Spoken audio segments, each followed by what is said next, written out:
Welcome to the workshop. It's the Black Friday weekend, runs until Monday. I know we just got through 11/11, but Aliexpress will take any excuse to declare another sale. It's a bit of a different format today because I don't have hands-on experience with the watches that we're looking at. But unlike a lot of listings, the savings on these three are real and very significant. The price we're looking at is 50 US dollars all the way up to 137 US dollars. So we're staying under that 150 mark. And that is using some local and global codes that I will link to in the description.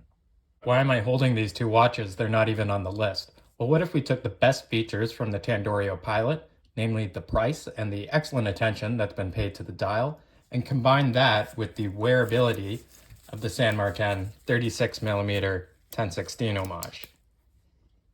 That's pretty hard to beat, eh? $69 Canadian.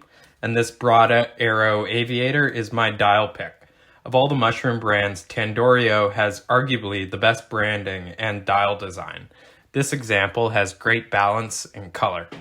Alternatively, you could stick closer to the San Martin with printed 369 numerals, like on the left.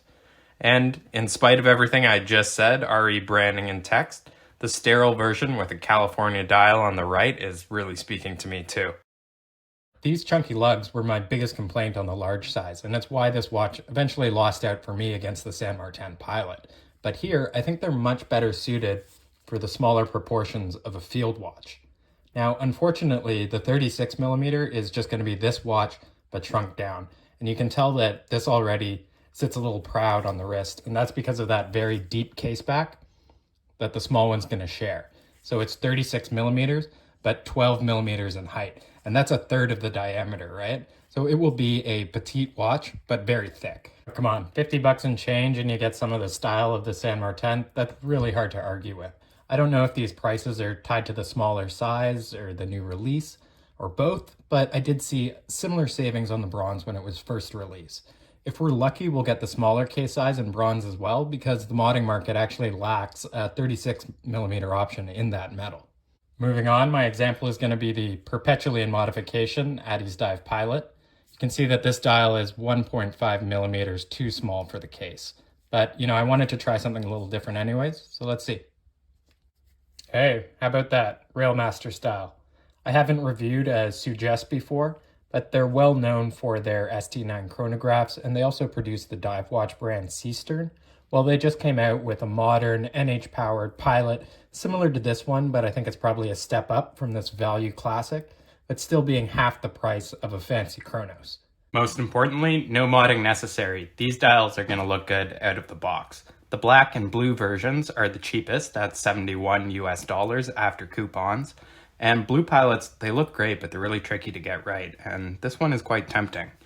But I think the real winner here, for $5 extra, is the fully loomed white dial. There's a breakdown of my costs in Canadian on the left, about 76 US dollars. The only thing I don't like is the Fotina color of the hands. But this being an NH movement, we've got some options.